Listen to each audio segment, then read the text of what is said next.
What if she's also ignoring you? Here's what a Stoic man does. You stopped texting first. You told yourself it was discipline.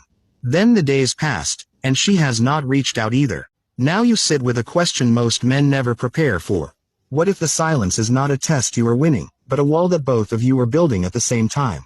This is one of the most uncomfortable positions a man can find himself in. Not the clean heartbreak of being left, but the murky standoff of mutual withdrawal, where pride, hurt, and stubbornness on both sides quietly turn into distance neither person chose on purpose. Most men handle this badly. They either break first, out of anxiety, sending a message they regret, or they harden completely, turning silence into a competition, as if the relationship is a game with a winner. The Stoics offer a third way, one built not on who caves first, but on who understands what is actually happening, and who responds with clarity instead of ego.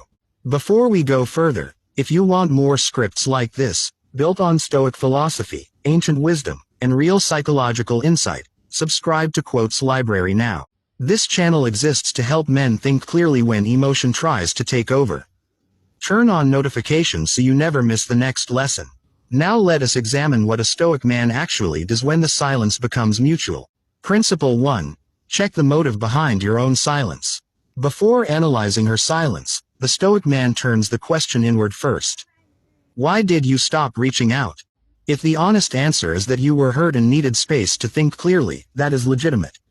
Epictetus taught that the first task of philosophy is not judging others but examining your own judgments, and this applies directly here. But if the honest answer is that you were trying to punish her, or trying to force her to prove she cares by making the first move, then your silence was never discipline. It was a manipulation tactic wearing the costume of composure. This distinction matters enormously, because it determines whether your silence is actually serving you. Silence rooted in genuine reflection tends to bring clarity. You use the space to think, to regulate your emotions, to decide what you actually want. Silence rooted in strategy tends to bring anxiety, because part of you is constantly checking whether it is working, refreshing your phone, calculating how long is long enough. One is peace. The other is a performance of peace, and performances are exhausting to maintain. A useful test here is simple. Ask yourself, if she never reaches out again, are you at peace with your own conduct during this silence? If the answer is yes, your silence was rooted in self-respect. If the answer is no, if you realize you were secretly counting days, waiting for her to break first, then your silence was never really about healing. It was about control, and control built on someone else's actions was never solid ground to begin with. Marcus Aurelius reminded himself constantly that peace built on external outcomes is not peace at all, only a fragile truce that can collapse the moment those outcomes change. Principle 2. Remember that silence rarely means what you fear. The mind, left alone with silence, tends to fill the gap with the worst possible story. She is not responding, so she must be losing interest. She must be talking to someone else. She must have decided you were never worth the effort. None of these stories are confirmed. They are simply the mind's attempt to resolve uncertainty by inventing certainty, even painful certainty, because uncertainty itself is harder to tolerate than a bad answer. The Stoics were precise about this exact trap. Epictetus taught that people are disturbed not by events themselves but by the opinions they form about events. Her silence is the event.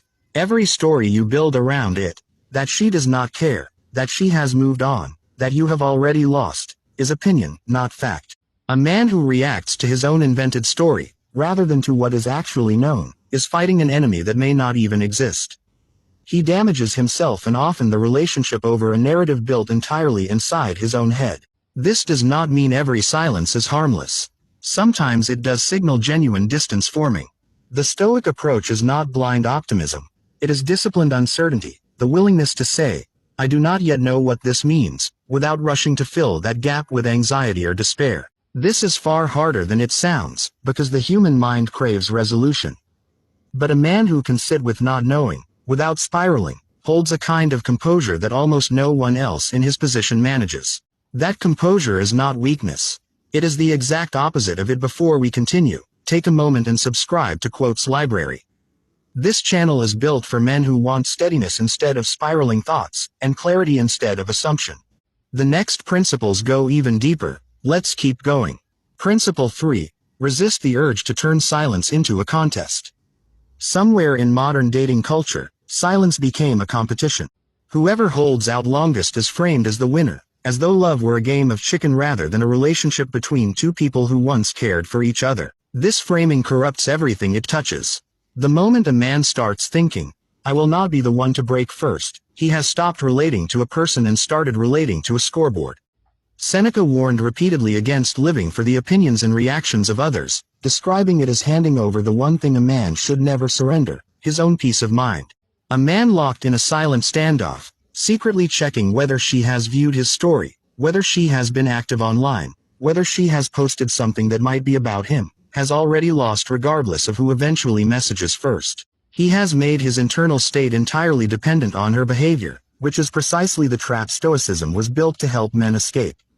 The alternative is not aggressive pursuit, and it is not cold withholding either. It is simply living. If you genuinely have something worth saying, an apology, a clarification, an honest expression of how you feel, say it once, clearly, without games, and then return your attention to your own life. If you do not have anything genuine to say, and are only considering reaching out to win the silence, then the healthier move is often to wait until you do have something real to offer.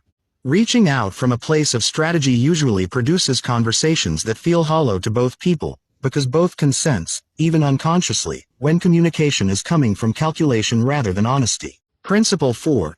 Use the silence to build rather than to wait. The greatest danger of mutual silence is not the silence itself. It is what a man does with the empty hours it creates. Many men spend this time in a kind of suspended animation, half working, half distracted, checking their phone every few minutes, unable to fully commit to anything because part of their attention remains fixed on a conversation that is not happening. This is perhaps the most self-defeating response available, because it wastes exactly the time that could be used for growth. The Stoic response flips this completely. Marcus Aurelius ruled an empire while writing some of history's most enduring philosophy in the margins of his private notebook, often during moments of extraordinary personal difficulty. He did not wait for external circumstances to resolve before returning to his own development. He used hardship itself as material for growth. A man in a period of silence with someone he cares about has an unusual gift, if he chooses to see it that way. Uninterrupted time to train his body, sharpen his focus, build his work, and develop the version of himself he actually wants to become, independent of the relationship's outcome. This is not a strategy to win her back, though it often has that side effect. It is simply the only sane use of time that cannot otherwise be controlled. A man who spends silence building becomes, by the time contact resumes or does not resume, a stronger version of the man who entered the silence. A man who spends silence waiting becomes smaller, more anxious, and often less appealing than before, precisely because stagnation is visible even when unspoken. Growth during difficulty is not a coping mechanism. It is the entire discipline that separates a reactive man from a stoic one. Principle 5. Learn to recognize when silence has become an answer. There is a difference between a pause and an ending, and part of stoic maturity is learning to tell them apart without forcing an answer before it naturally arrives. A pause is temporary, rooted in hurt, timing, or the need for space, with genuine warmth still present underneath. An ending is different. It is silence that persists not because either side needs time, but because one side has quietly, perhaps even unconsciously, already decided the relationship is over and simply has not said so directly.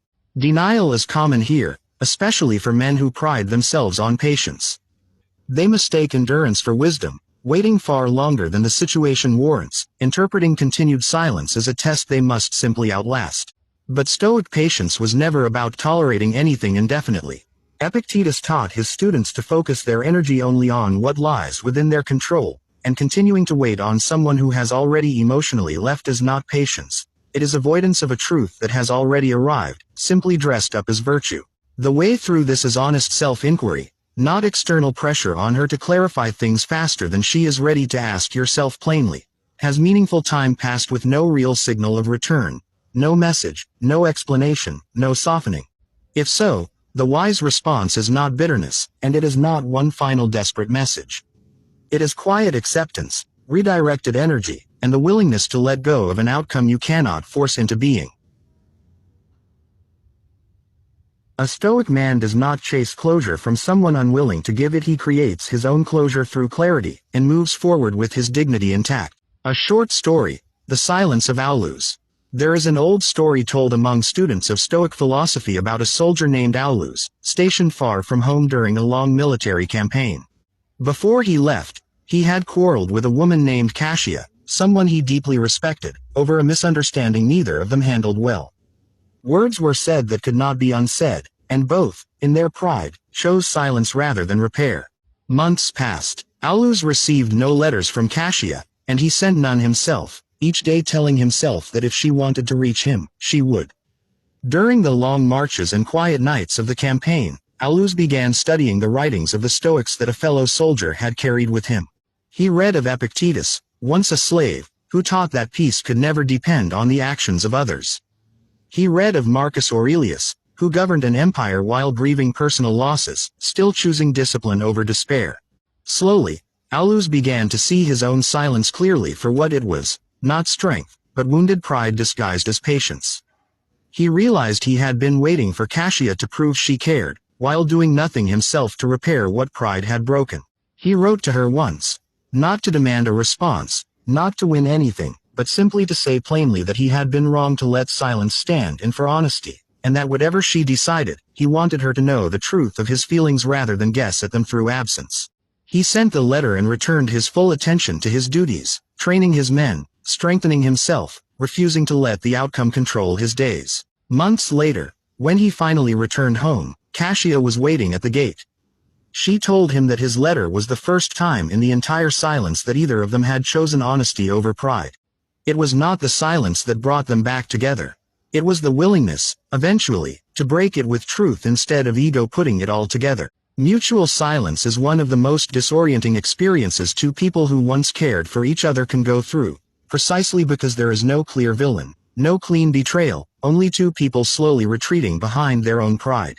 The Stoic response is not about winning this standoff. It is about refusing to let ego make decisions that honesty should be making instead.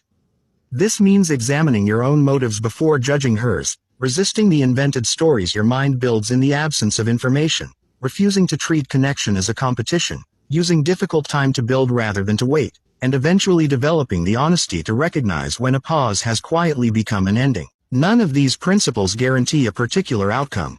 Stoicism was never a strategy for controlling other people's choices. It is a discipline for controlling your own conduct, regardless of what anyone else decides. A man who practices these principles walks away from mutual silence in one of two ways, and both are victories in the only sense that actually matters. Either the relationship repairs itself through honesty rather than games, built on a foundation stronger than the pride that once threatened it, or the man walks away with his dignity fully intact, having wasted no time on manipulation, no energy on games, and no self-respect on chasing someone unwilling to be honest in return. Either outcome leaves him stronger than the version of himself who entered the silence, and that, more than any reunion or any ending, is the true measure of a Stoic man. If this script gave you clarity today, subscribe to Quotes Library right now. This channel is built for men who choose understanding over reaction and steadiness over spiraling. Stoicism, ancient wisdom, and real psychological insight, applied to real life. Share this with a man who needs to hear it. Leave a comment about which principle you needed most, and I will see you in the next one. Keep becoming.